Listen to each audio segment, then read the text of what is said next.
Blog Talk Radio.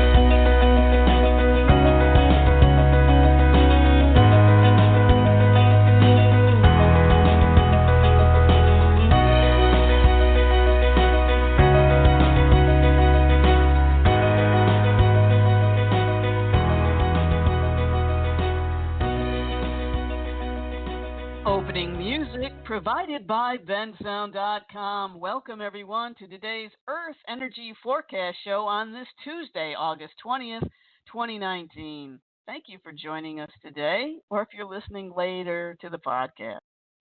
Today, we're going to talk about one of my favorite subjects. We had a show about it last month, and today we're going to dive even deeper into the topic of water and how it affects our health and our enlightenment. I have two guests that also love water, and one has written a book about it. Dr. Carly Nuday uses her passion of bringing science and spirituality to improve human health and wellness. She has been researching water for over a decade, studying and creating the most effective methods of raising water's structure to improve bioavailability and life-promoting properties for both individual and agricultural applications. She provides consultations, workshops, and seminars about water, EMF sensitivity, and the science of health and consciousness. She's the author of Water Codes, The Science of Health, Consciousness, and Enlightenment, Senior Research Director at Water Inc., and a co-utility patent holder for water-resonant therapeutic tools. She holds a PhD in religious theology, a Doctor of Divinity, and baccalaureate studies in alternative medicine and therapies. Her website is watercodes.com. You can also order her book on Amazon, and I have that link on the show page. My second guest, Nevin Eckert, has been researching holistic health, water quality, and emerging water technologies for 23 years. He has discovered a custom drinking water solution configured with state-of-the-art components to purify and transform any water from well water to the nastiest city water. True Spring Water Quality Solutions independently represents an array of cutting-edge water technologies. Nevin maintains a network of working relationships with water researchers, inventors, and authors worldwide. Over the years, he has presented at numerous events and conferences. His websites are truestspring.com and nature, N-A-T-U-R, by B-Y, Nevin.com. I'm going to open up the show to Dr. Carly. And welcome to the show, Carly. Thank you, Joan. It's a pleasure to be here. Let's start with you because your book is so comprehensive. I really enjoyed reading it, and anybody that wants to know anything about water or loves water, I think, should read this book. And I have so many questions, and I know the readers are going to learn so much today from it. So, of course, the first thing I would like to know, and I'm sure a lot of other people would like to know, Carly, is how did you get started with working with water?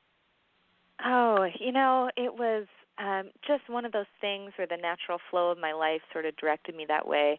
I had been a swimmer most of my life, spent many, many hours growing up in the water. It was always a love of mine. But then when I got older, I found myself after carbon monoxide poisoning, being very sensitive to electromagnetic fields. So I was going through some EMF sensitivity issues long after my blood toxicity had returned to normal, but my symptoms hadn't gone away.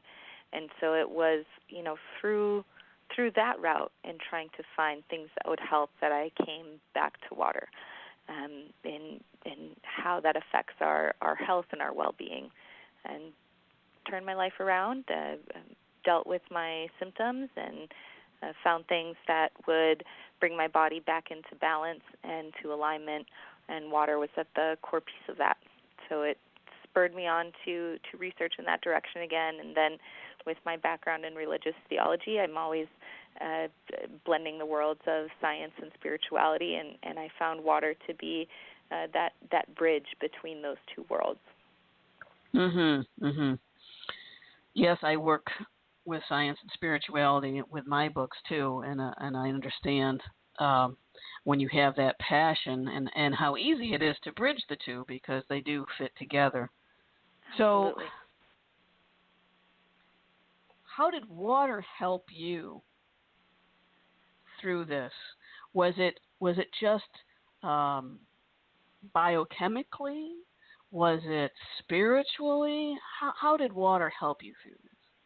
Yeah, I think it was both of those actually. So at first when I was combating EMF sensitivity and I was looking for tools that could help me, I had gone through schooling in alternative medicine with a focus in botanicals. I had this fairly large toolbox of natural methods to deal with, chronic issues. None of those were helping. So here I was with this big toolbox and nothing was able to help. So I started looking at alternatives. And I went through, some things off of eBay and some, fairly large investments for pieces that, the BioShields and the Q-Links and that kind of thing.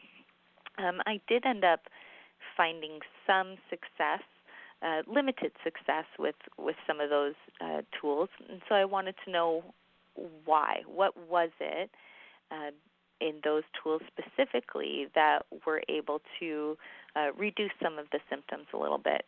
So through that process, I kind of encountered the relationship between crystalline structures and water, and then, dove further into the science of how water maintains our health and how really so much of our health comes down to cellular hydration. So, getting into the science of why I was experiencing these kinds of problems in the first place, how carbon monoxide affects the myelin sheaths in our nervous system, and then how to best support that nervous system well in the body, how best to support our health and wellness really comes first through water. We are primarily made of water. We're really more water beings than human beings. So 99+% of our molecules by count are water. Saul Williams has this beautiful quote, we stand as the equivalent of 3 buckets of water and a handful of minerals. And he's really right. So that became the avenue for exploring how to improve my health and how to help others access that as well. That's beautiful. So many stories start very similarly. That there's a crisis that happens, and it takes us into this other area that maybe we didn't even think that we would go in, and then it becomes our passion. Absolutely. And I can tell that you're very passionate about this. So you talk a lot about structured water, and I'd like my listeners to know just what structured water is. Sure. Well, so water itself really comes in 2 forms. So there is, in science, what we call structured water and then what we call bulk water. Bulk water is the kind of water that we're taught about in school from a very young age. It's sort of this random arrangement of hydrogen and oxygen, 2 hydrogen per 1 oxygen that are floating around in this cup. And that's how we're taught as kids in school what water is made of.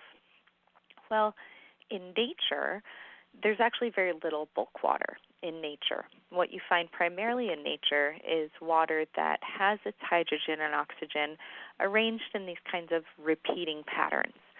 Some water sources will have very complex patterns, and some will have less complex patterns. So that would be structured water, is water that has its hydrogen and oxygen arranged in these patterns, and that exists on a spectrum of complexity. Some patterns being very intricate and involved and having very detailed crystalline structures, and some that are less complicated.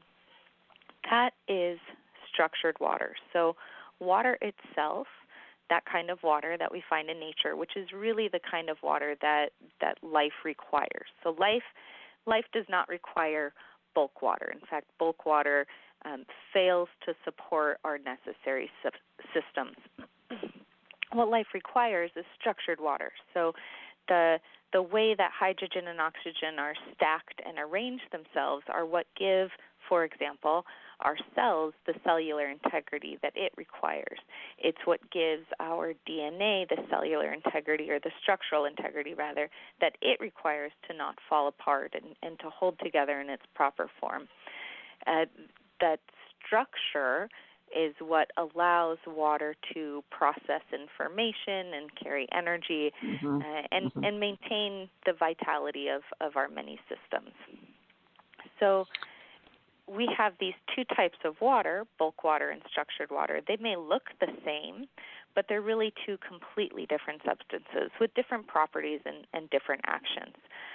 So very similar to how diamond and graphite are both made out of carbon, but their structure is completely different. So graphite is very soft, it's layered in sheets, it breaks very easily, makes it perfect for pencils.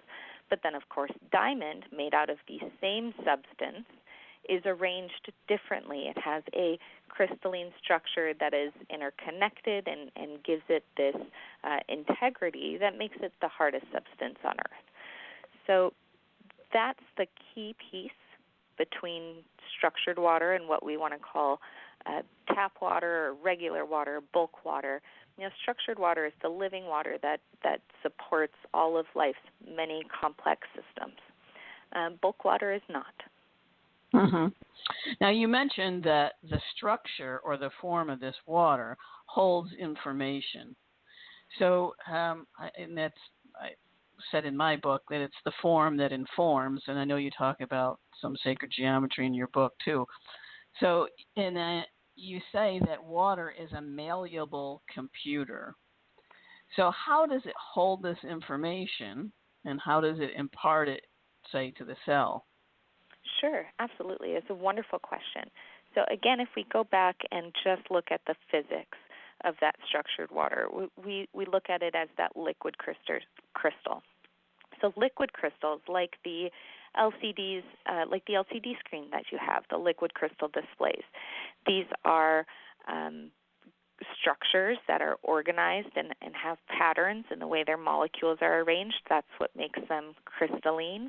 But they are liquid, so they're fluid and flexible, and they're capable of change. In your computer screen, that change allows for the different colors and shapes to relay to you the information on the screen in a way that your mind and brain can interpret and understand.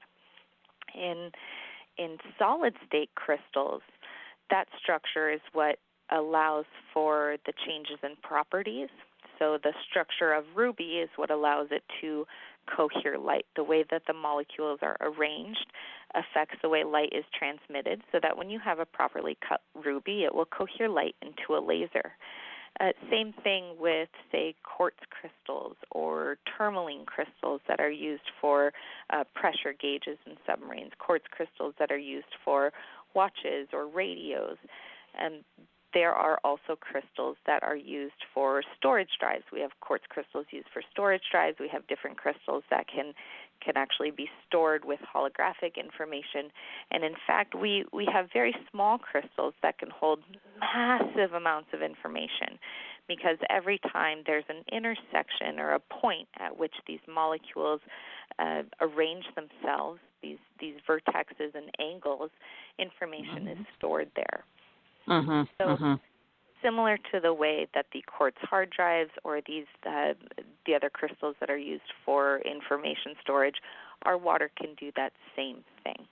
So when we look at where consciousness is stored in the body, it's not localized to one area of the brain. We know that. And right. My argument would be that it's non-local and that it's actually encoded into the structure of your water. I agree. I agree with you. So if structured water holds information, what happens then in the body if the structure breaks down? Right. Well, that's where pathology begins.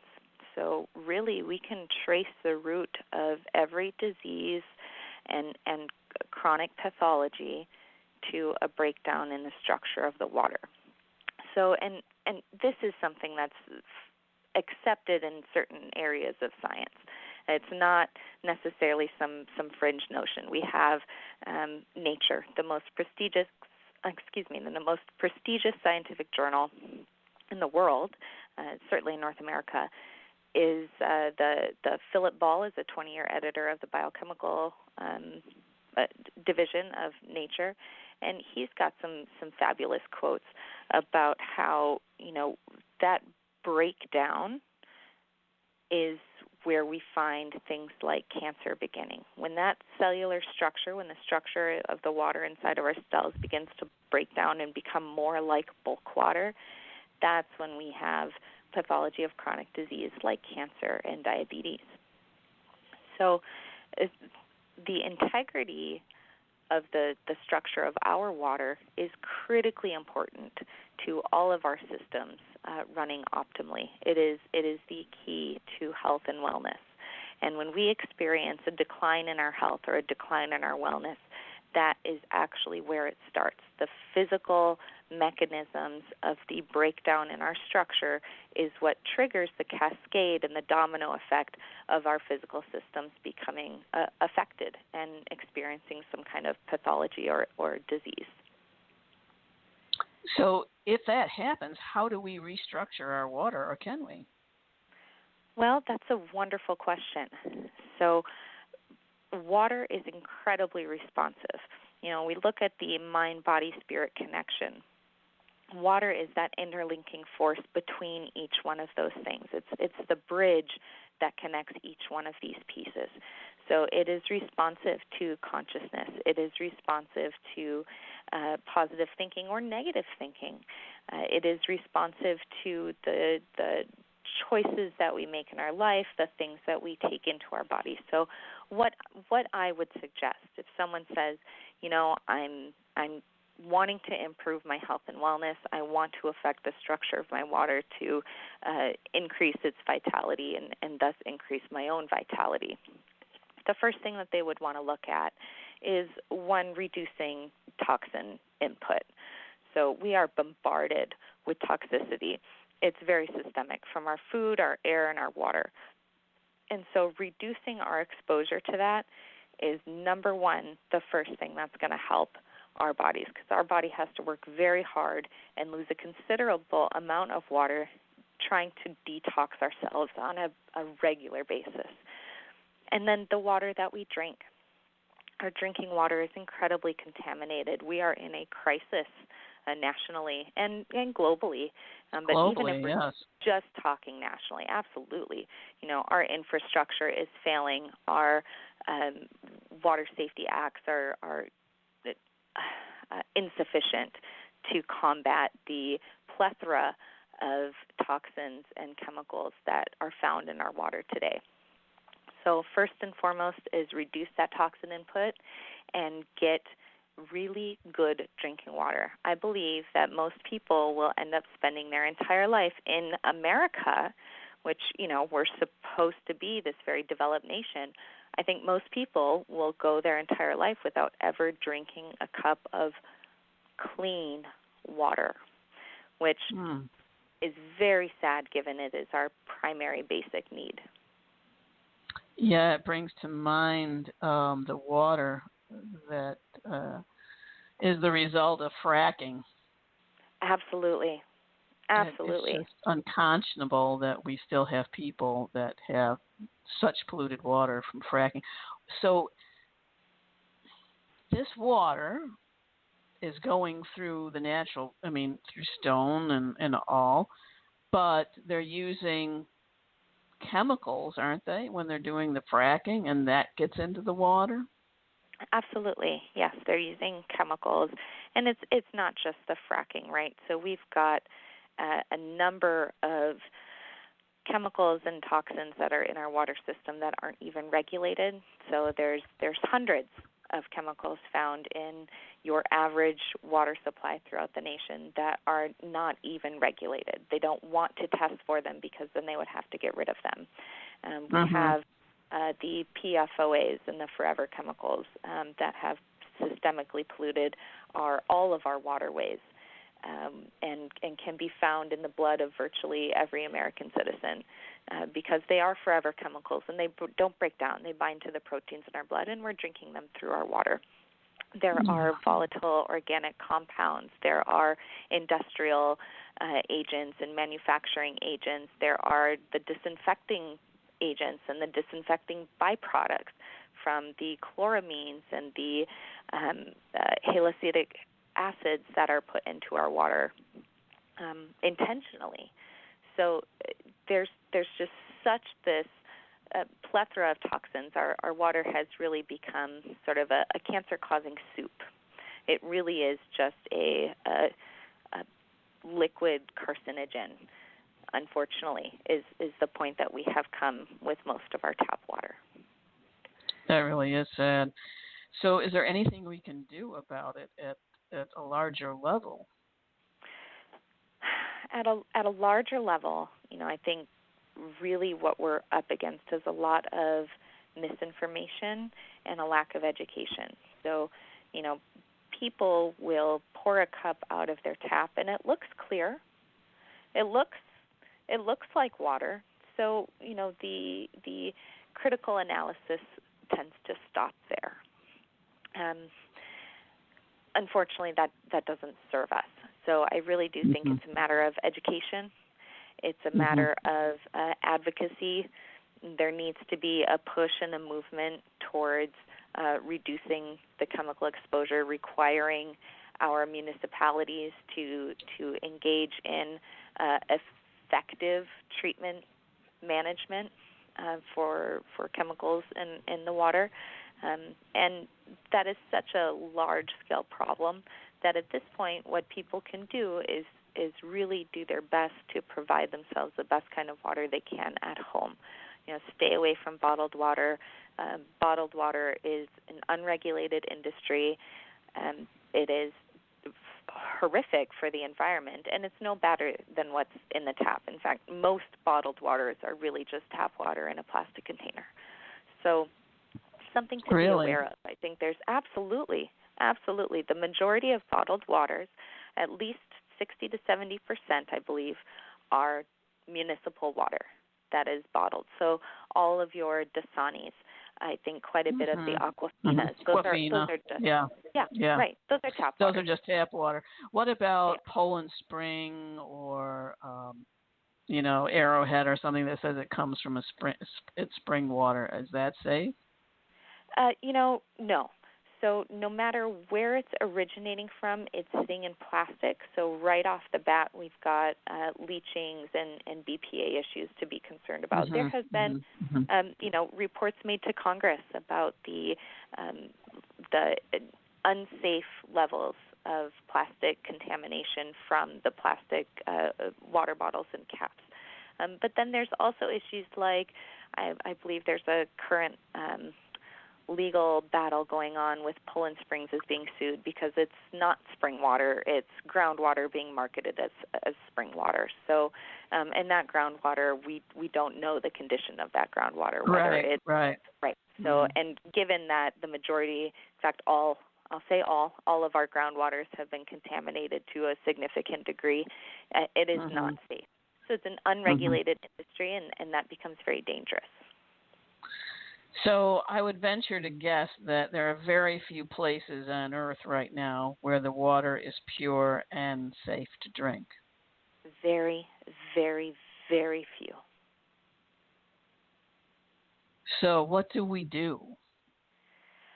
Well, we equip ourselves with tools and filtration and purification systems that are supremely effective. So unfortunately, the level of contamination is so great, and our contaminants are such that some of them are extremely small molecules. The pharmaceuticals, for example, the fluorides, for example, the PFOAs. These are small molecules that are hard to filter out. They're not the large molecules of lead. So, your Brita pitcher is not going to help you. The pure water filter that you stick on your faucet head is not going to help you. What's really required is a laboratory-grade or hospital-grade purification system. And that purification system ends up removing all of the impurities that are present in the water, but it also strips it of its mineral content, which is supremely important. Water needs to be loaded with mineral content. And in nature, that's how water is. It runs through the streams, it comes up through the ground, it filters itself through a lot of minerals, and it becomes very mineralized. So you need to have water that's first put through a purification system, a very, very effective purification system, and then you need to have it remineralized.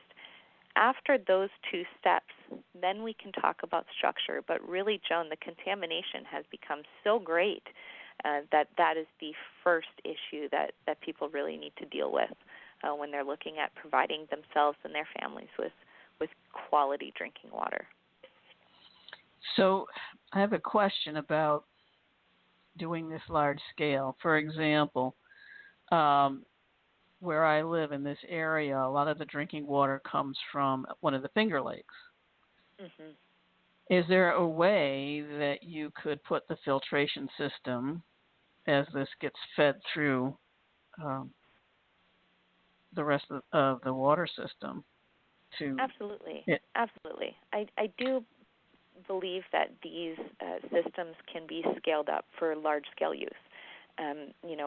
What we're working with is not so complicated that it cannot be engineered for large-scale application. It's just a matter of municipalities putting in the investment to do so. And really, unfortunately, there's a lot of politics involved. Mm-hmm. If there was not all of the politics involved, it would be very easy for them to understand, look, we're going to, put this investment in for quality and effective purification that is going to serve our community as a whole. We're going to reduce our medical costs. We're going to reduce the amount of sick days and illnesses. We're going to reduce all of these costs that are associated would be significantly reduced by providing people with clean and pure water. But this is, again, just such a national scale and global. Mm-hmm. It is a global issue, but particularly nationally, our infrastructure is failing rapidly. And it's not just Flint, Michigan. We've got lead coming out of San Francisco schools. We've got arsenic and lead coming out of Oregon and Washington. In fact, a lot of our schools are dealing with increased lead from not just poor piping, but also from old fittings. And so we've got people trucking in bottled water to many, many places and sites and schools when really what we should be doing is investing in a long-term solution. Mm-hmm, mm-hmm. It seems to me we need an overall change in consciousness here to think Absolutely. differently about things. And speaking of consciousness, you also liken water to carrying consciousness. Saying that water and liquid crystal systems are similar to human consciousness. Can you talk more about that? I think that I find, and my research has led me this direction, is that water is really the mechanism for consciousness. So if we want to talk about how consciousness works, or what qualities is it that allows something to be endowed with some sort of consciousness, it is water that is the means to do that. Consciousness is not something dependent on, say, needing to have a human brain system or even a mammalian brain system, right? We have many experiments have been done over the course of decades that show consciousness from plants, and we want to say, well, that can't work because they don't have a brain and nervous system. What they do have, though, is high water content. And that water stores the information, it stores memory, it computes information, and energy travels through these structures, and that produces a result. So, for example, when we have a thought, when a person in a human body has a thought, that thought doesn't start in the brain and then cascade to other places. That thought happens all at once. So all at once there is this spark in our nervous system, in our lymphatic system, in our brain, in our body, in our heart. Everywhere at once in our body, these changes occur in reaction to us having a thought. So that thought originates from energy traveling through the water structure. That structure in our water affects all of our systems all at the same time, because it is really this complex, interconnected network of snowflakes.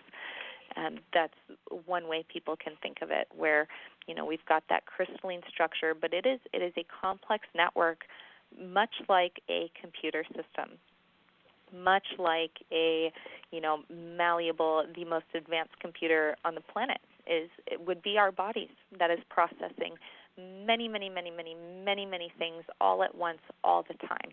Our processing speeds, our memory speeds, these things are very advanced and complex, interconnected systems. And really at the heart of that is the water. That is what allows these systems to work and to function, and that's where our consciousness originates from. So I really do find that water is the mechanism of consciousness. It's what allows consciousness to experience itself. So why then can't we restructure our own water with our thoughts and cure illness and stop aging, etc.? Sure. Well, you know, we can to a degree. We have the biology of belief that is extremely effective. The problem that happens when people try to invoke positive thinking as a way to change their health or dramatically, you know, turn around a course of pathology, the problem that occurs is that most of the time our positive thinking is like this thin blanket over a sea of negative thought. So in the forefront of our consciousness might be positive thinking. I am well, I am healthy, I am, you know, progressing on this path of wellness. But underneath that, we have this huge space of subconscious thought, of subconscious conditioned belief systems that we are fighting against. So subconsciously, your body may not believe you, or subconsciously, your body might have parts of itself that says, well, okay, but what about tomorrow? Or what about yesterday? Or what if this? Or, you know, I was taught as a child that this can't be true. So we're fighting a lot of conditioned beliefs. I think if those conditioned beliefs were not there, you know, our placebo effect, that biology of belief, is about as effective. I think it's about 30%, which is, you know, the effectiveness of our pain medication. It's the effectiveness of our antidepressant medications are right up there, about 30%, with that placebo effect. I think what we're fighting against when we look at using positive thinking to change the structure of our water is those conditioned beliefs, or those integrated and implanted structures and experiences over time that interfere with our top-level conscious thought. So we have our own work to do before we can just change it with our thoughts, our own inner work. I think we've got a long way to go. Yeah. So you talk about in your book using structured water in the agriculture. So the water that falls from the sky is polluted, and that's why you need to use structured water in agriculture. And how do you keep the water separate?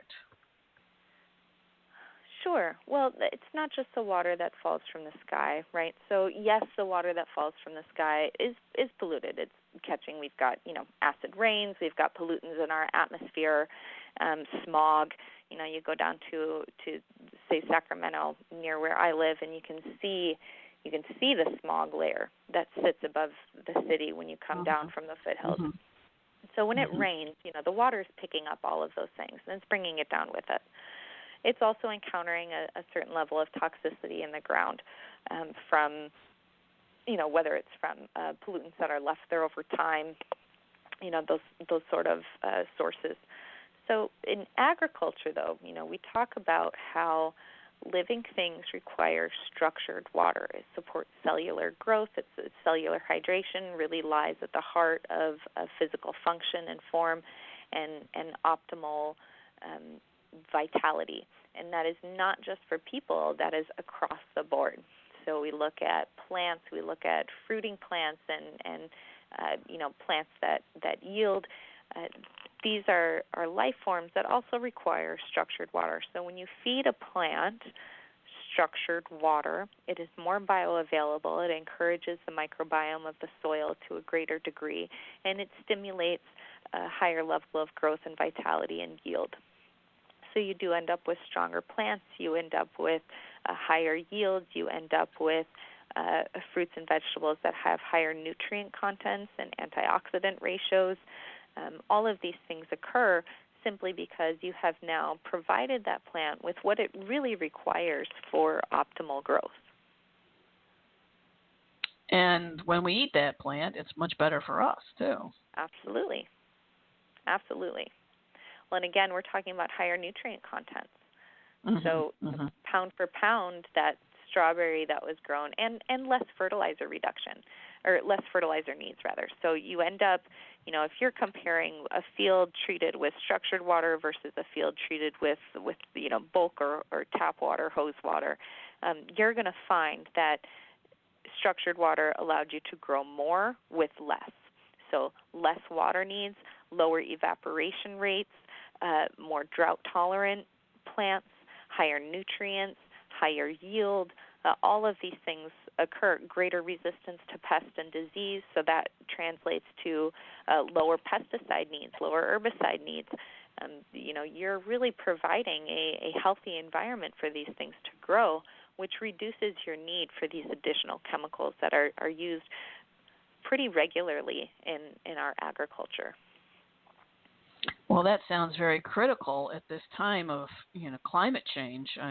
I use climate change in quotes because it's really a cyclical cycle we're going through, and yes, we are affecting the weather here too. But as we go through these cycles and things get more catastrophic in a way,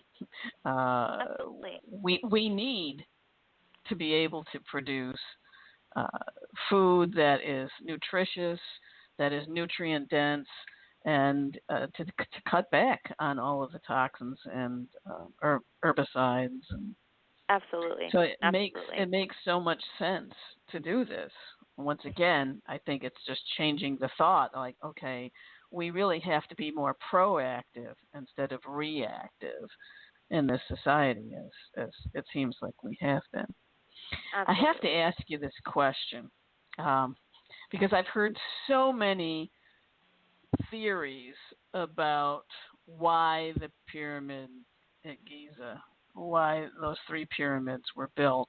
And you talk about in your book that they were built to structure water and pump it to areas for access in agriculture and to use the energy generated by the hydraulic system to generate pulsed electromagnetic energy, this extremely low electromagnetic frequencies. Yes, that's right. Yes.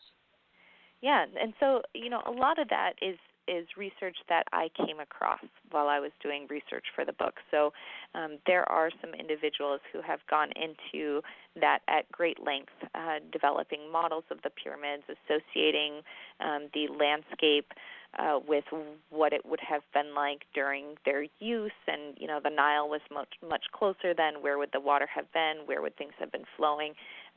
So that research is not mine. I simply shared it and sourced it in the book. But I do find that it is spot on. I find absolutely that it is very likely, it's more likely than not, it has been the theory that seems to hold more water, pardon my pun, than any others, is that the way the pyramids are set up and their layout and structure and design appears to have been used in just that way. where water was pulled in from the Nile. It was vortexed and tunneled in the chambers underneath the pyramid, and then it was directed out for agricultural use, and the pyramid itself would have created these resonant fields for that energy, and it generated ELFs, which canopied out over the surrounding area and supported that thriving, flourishing space. Quite interesting. Very, very interesting. That was the first time I've heard that theory of it, so I had to ask you about that.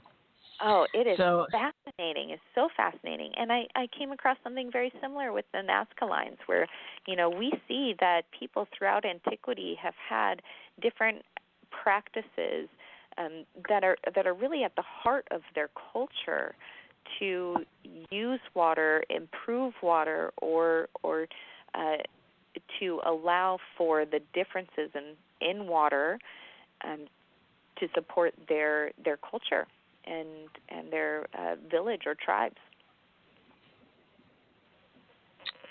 Well, it's just amazing, and I really do wish that if you want to know more about water, which you should, because we are water beings, and water is ubiquitous. It's everywhere. It's in black holes. It's everywhere. It's there because water carries information. Like I said, it's the form that informs. And without water, I say in my book that water is the medium through which the language of light is written, because light carries information too, and water is the thing that, imparts it within it.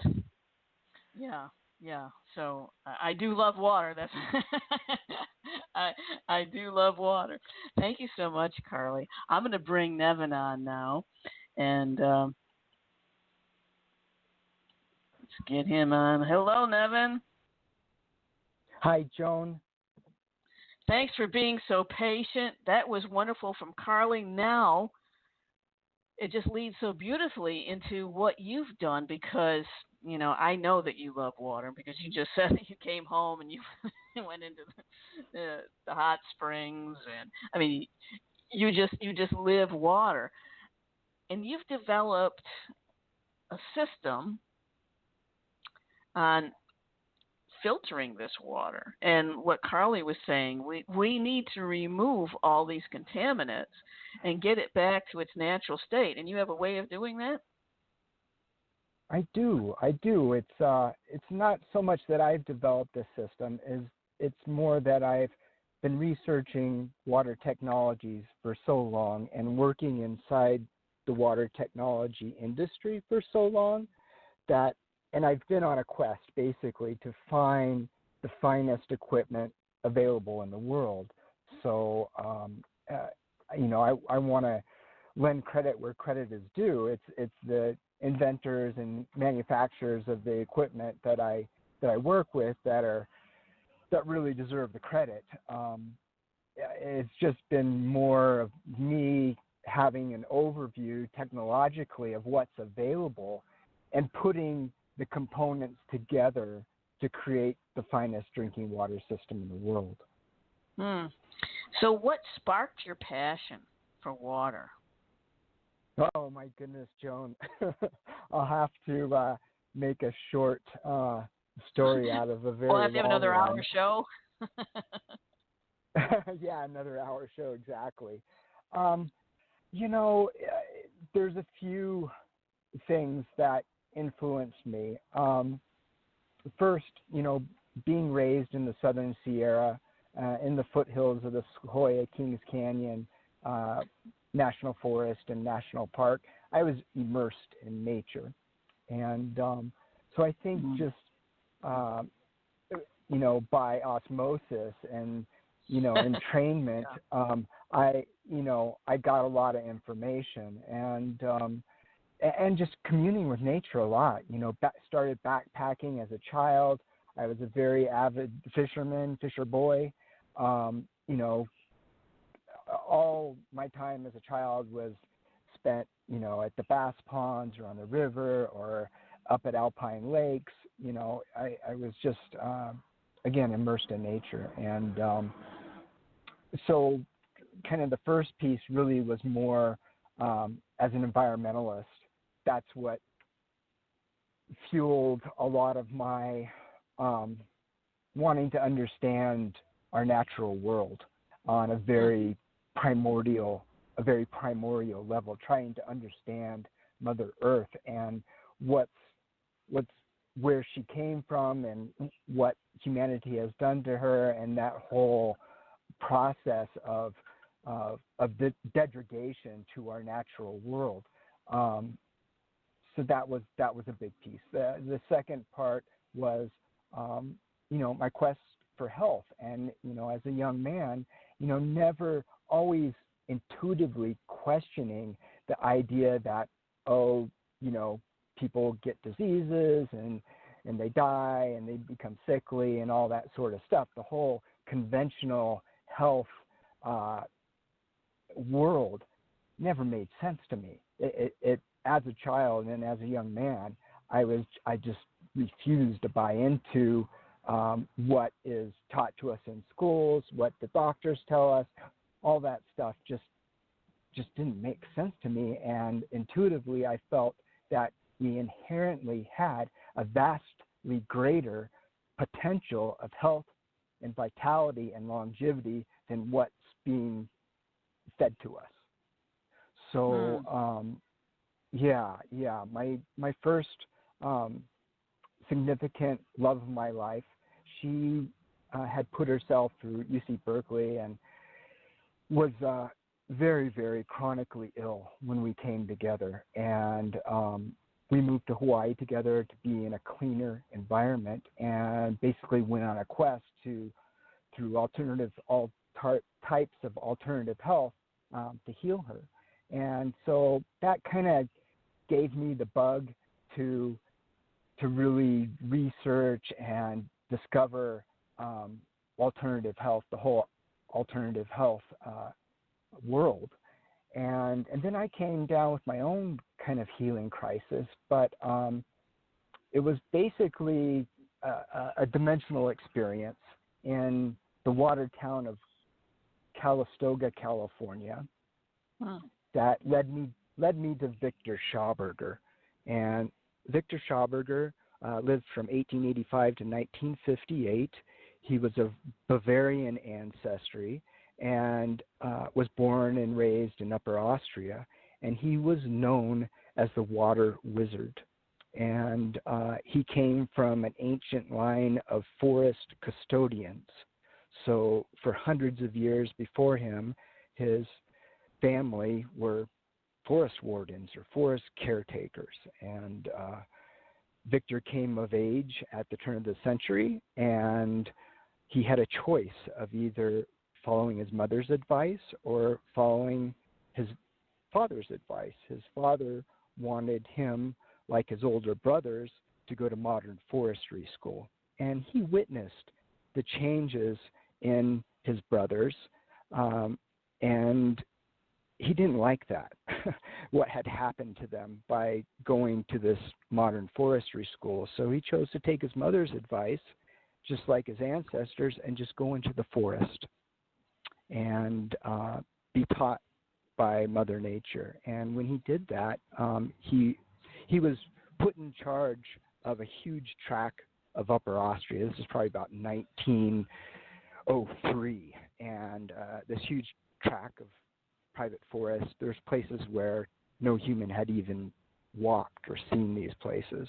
And he started having dimensional experiences with nature, one of which was sitting by an alpine lake one day, and there was a rumbling in the earth and a little bit of an earthquake. And then all of a sudden, this enormous, 30-meter water spout shot up out of the center of the lake.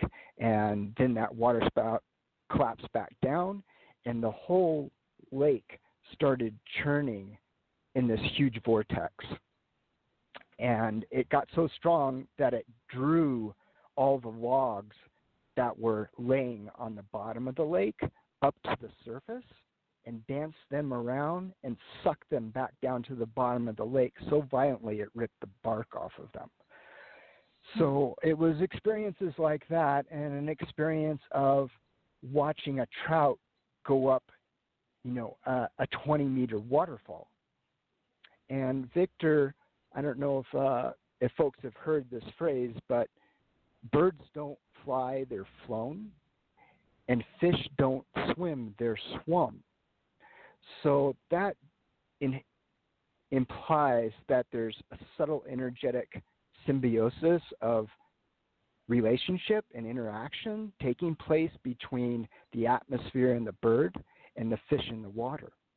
So it's not just the might of the bird that propels it through the air. It's that symbiotic relationship. And the same for the fish. It's not the might of the fish that propels it up the waterfall. It's the symbiotic relationship of energies and forces working together to propel the fish up the 15, 20-meter waterfall. So, Victor basically got downloaded with the workings of Mother Nature in these meditations where he would just gaze into the river for long periods of time. And he was able to bring that information back into this world and extrapolate it and apply it to all kinds of things. He was a very, very important yet unknown and unacknowledged natural scientist, much like Nikola Tesla, and died, stolen from and heartbroken because his vision of the world. The other important thing to understand about Victor Schauberger, he was essentially the great-great-grandfather of environmentalism. So he came out of the forest and condemned modern forestry and what was happening in Germany between the 20s and 30s. And that early outspokenness is what prompted the formation of the Green Front or the Green Party. So, much of the seeds of consciousness for our environment were planted by Victor Schauberger early in the last century. So, that's kind of when I discovered Victor Schauberger. It was huge. It was extremely profound because I started working in the forest as a child. Much of my background is organic farming and forestry. I had already been studying permaculture for a few years, and then I discovered Victor Schauberger, and I was like, wait a second here. Permaculture, biodynamics, organic farming, they all are missing huge, enormous pieces of information of the formative workings of nature. So we've got to understand, how Mother Earth works, how she worked, how she evolved and grew and matured into the primordial state that she once was. And the real way to do that is to be with her and to be in nature like he did and like you did. So I'm wondering, did water speak to you? Yes, absolutely. I mean, I think, it turns out that my great-great-grandfather may have actually known and worked with Victor Schauberger. So much of my ancestry is, much of my ancestry is Austrian. And then I started caretaking 1,500 acres of remote private forest, my summer after 8th grade. And all my summers of high school, I spent caretaking a huge parcel of private forest that was adjacent to the national park and the wilderness area. So I kind of, I was blessed with a parallel life, really, to Schauberger's. And, as an activist, as an environmental activist, which happened before I discovered Schauberger, I knew intuitively what was happening in the forest was wrong, both from a soul level and from hands-on working in the forest and witnessing what was happening. But I didn't have the more scientific, the natural sciences to understand why removing an ancient forest from the surface of the earth was so detrimental. And many of the activists of that time didn't either, but their heart told them that it was wrong.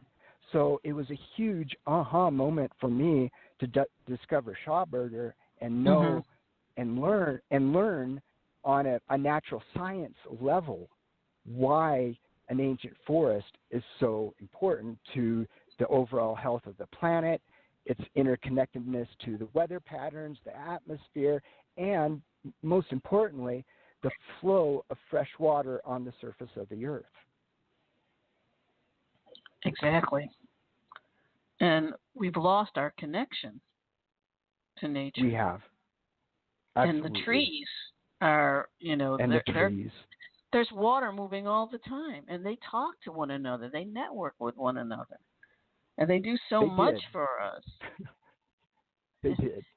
They used to. The trees that we have on the surface of the earth now are very, very, very different than the ones that were there hundreds of years ago. And that makes me sad. Well, it's the reality. It's going to take hundreds, if not thousands of years for the earth to regain her health. And I love, for people to contextualize their personal health in relationship to the health of the planet. And it's no surprise that people are so sickly. Cancer is what it is when you look at the health of the planet. Right. So how does I know you've researched this and you've come up with a filtration system that will help to structure the water and clean the water. How does that filtration system work? Sure. It works very similar to what happens inside the earth. Victor was brilliant in discerning the different types of natural water that occur here on earth. You've got rainwater, you've got ocean water, you have lake water, you have river water. And then you have different types of springs. And he separated them by what is a true spring and what is a seepage spring.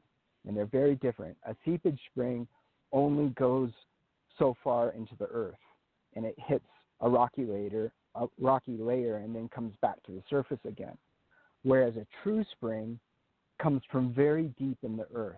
It's water that has been in contact with the molten layers, the warmer layers, where it's reborn, not to get spiritual or religious, not to get religious, but that's where water is birthed, in that contact with the molten layers deep inside the earth. So it's a young, it's a hungry, it's a juvenile water.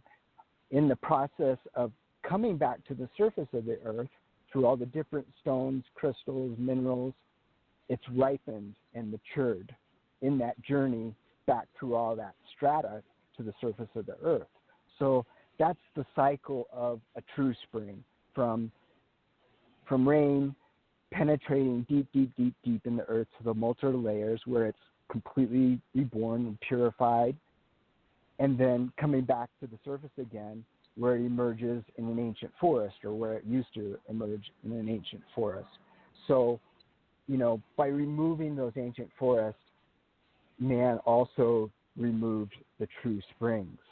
So the amount of fresh water circulating on the surface of the earth has been lost in ratio to the loss of ancient forest on the surface of the earth.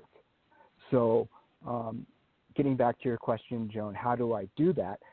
I copy Mother Nature. So you've got to take your tap water and completely purifying it. Filtering is not enough.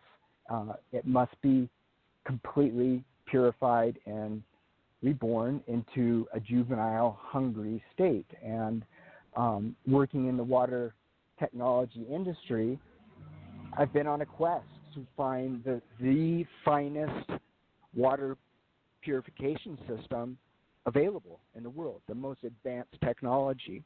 So that's the first part. Your tap water, your well water, whatever, it has to go through this piece of equipment that purifies the water into a laboratory grade purity, and it's completely pure. The manufacturer of this piece of equipment, what he mostly does is laboratories. So he's created a model that is for home use, that goes under your kitchen sink and takes your tap water and turns it into a laboratory grade purity. I work with another inventor and manufacturer that has a piece of equipment that runs the water through special minerals, stones, and crystals. So that piece of equipment mimics and copies the process of the water traveling from the deep of the earth to the surface of the earth, where it's matured and ripened into a true spring water quality. So that's what I'm doing. It's not rocket science.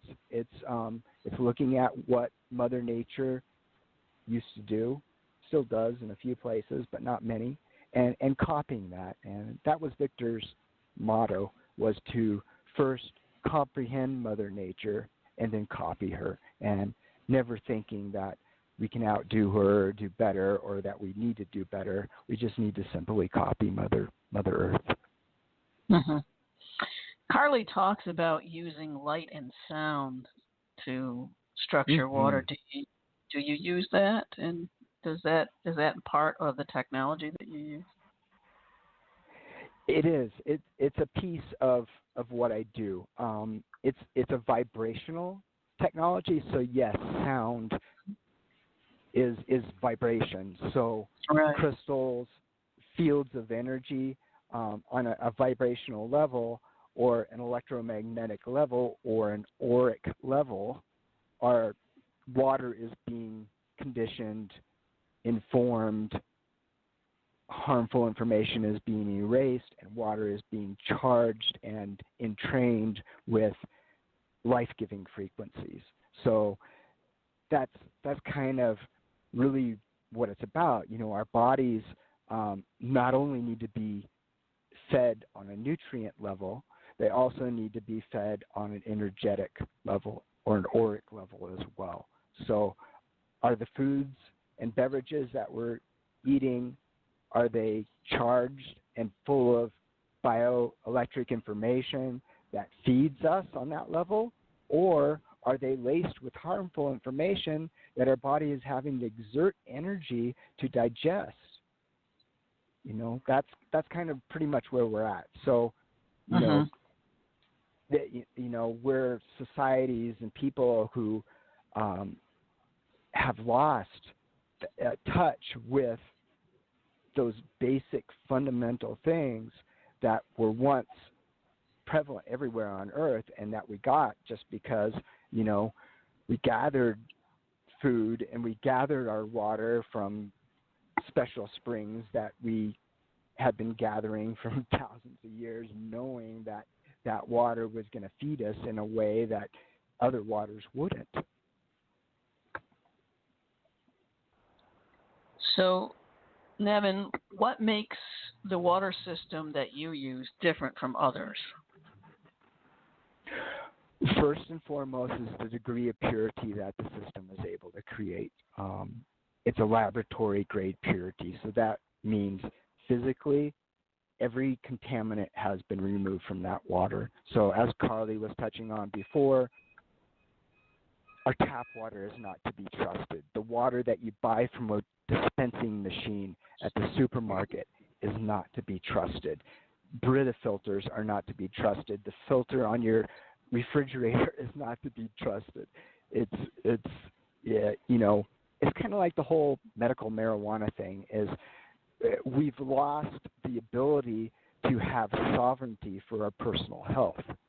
So the wonderful thing about the whole medical marijuana thing is it's giving people back their control over their personal health. And it's the same thing with what I'm doing with water. It's enabling people to reset their personal health and regain sovereignty on that level for their personal health. And how can they get in get this equipment? Do you install this equipment for them? Do you just send it to them? Do you give them instructions? Can they use it in their home? Yeah, absolutely. Of course. Yeah, all of that. All of that. The equipment can be ordered from me. It'll either be installed by me or a certified plumber or a handyman. A lot of my clients are do-it-yourselfers, and they like to do it themselves. It's very simple. It's not a complicated process at all. And they can find that information on your website, truestspring.com? They sure can. Really, the information that's on my website is limited. If they would like detailed information, including cost, maintenance cost, email me, and I'll email them that information. Or Carly. Now, what's your Carly email? Can email to it. Okay. My email is Nevin, like Kevin, Nevin, at truest, TRUEST, spring.com. Okay, great. Thank you, Nevin. You know, as you're speaking, I've been wanting to have a guest come on to talk about permaculture and organic farming and forestry and all that. I'd love to have you come on and talk about that. All right, wonderful. Absolutely. Wonderful. Well, let me bring Carly back on too, and I have one question, and maybe both of you would like to give an answer to this one. Are you there, Carly? Just want to make sure you can hear me. I sure am, Joan. Okay, great. So this came from your book. So I think this is a great way to tie everything together and end the show. How is water the image of the Creator? Oh, that's such a beautiful question.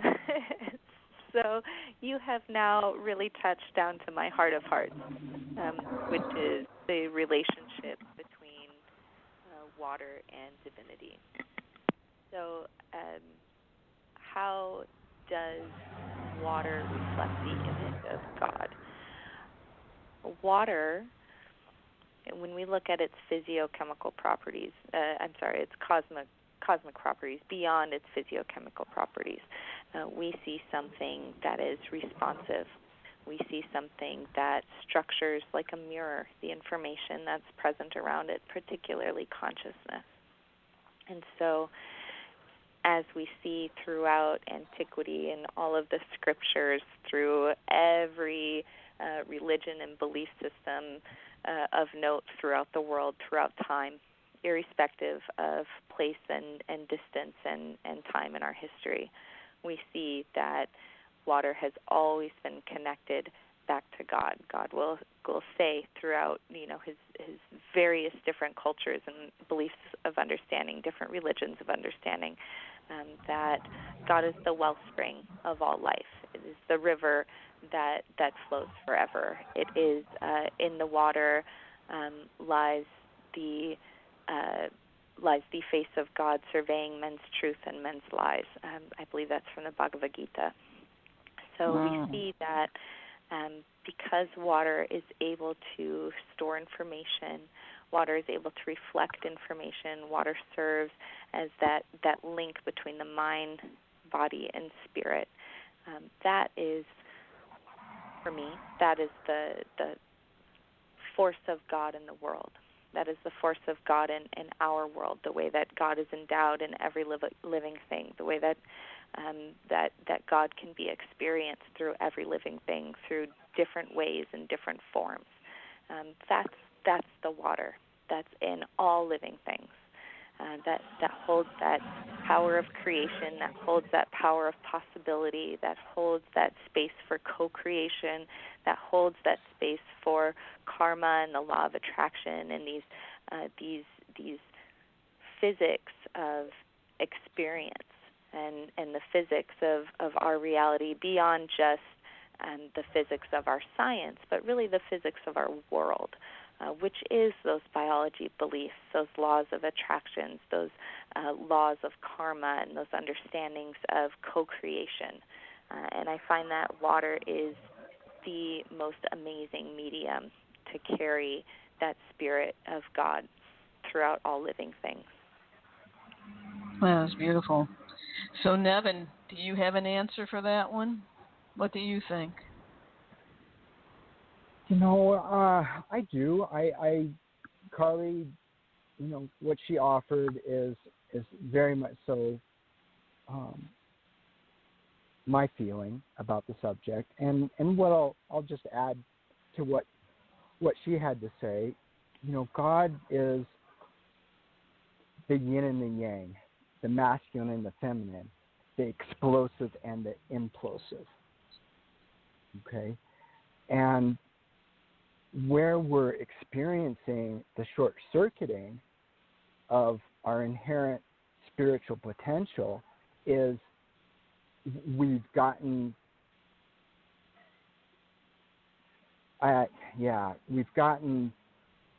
coerced, manipulated into a world that is focused all on the masculine energies and the explosive forces. Okay, so there's that downward spiral, whereas the God essence, the spirit essence, holds the masculine and feminine, the explosive and the implosive in a balanced state.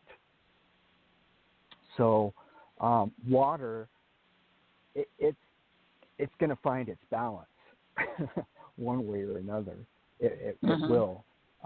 Whether humanity will or not, that remains to be seen. I think I'll leave it at that, Joan. Yeah, a lot of us tend to think of water as feminine, and yet water is it's interesting because it's almost like it doesn't need to do any work. It is the work. In other words, as it's falling and it works on the rocks and it erodes the rocks or it erodes the land, and it does create its own path and its own channels, and it just happens because that's water. That's what it does. So it does have that power behind it, but it's not. It's controlled. It's balanced, as you said. It's the balance of both. And I think that's beautiful. Yes. Yeah. Well, I want to thank both of you. Go ahead. Oh, I just wanted to say I get triggered a little bit because nowadays people are really misusing the word implosion. Implosion should never be related to or contextualized as a negative form of energy. It's the positive. It's the feminine. It's the life-building energy. So I needed to throw that in. Well, thank you both. This was wonderful, really, and I encourage everyone to check out Water Codes by Dr. Carly and Nevin. Go to his website, truestspring.com, and email him at nevin@truestspring.com. Get the information and get yourself healthy. So on next week's show, we have author Tisha Nixon, who is going to be talking about a very timely subject. Her book is about her experience as a sex slave, and she's going to talk about forgiveness. So with all the stuff happening and with the Epstein now has, on this day, supposedly committed suicide in his jail cell, and all the energy around that, I'm sure we will have a number of listeners for that day. Thank you so much, both of you. Thank you to everyone. I hope you enjoy the rest of your day. Take care, and much love to all.